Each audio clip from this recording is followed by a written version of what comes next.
Guys, nakikita nyo ba yan guys? Nakaupo yan malapit sa puno guys. Tao yan.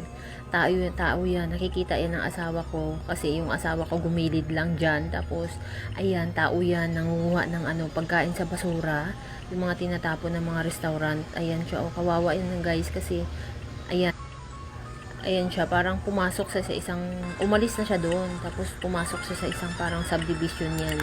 Tapos bitbit niya yung mga mga tira-tirang pansit na napulot sa isang sa isang restaurant sa harap kasi yung guys namumulot siya. Tapos habang nakaupo siya doon kumakain siya ng pansit, inabidyohan siya ng asawa ko. Akala kasi ng asawa ko aso.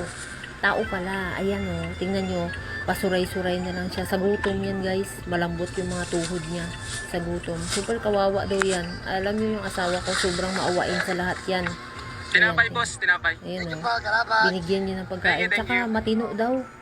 Magalang. Nag-thank you pa sa sasawa ko. Ayan o, diba? Basta lang makasurvive sa araw-araw. Ganyan talaga yan. Kawawa nga eh. Awang-awa yung asawa ko.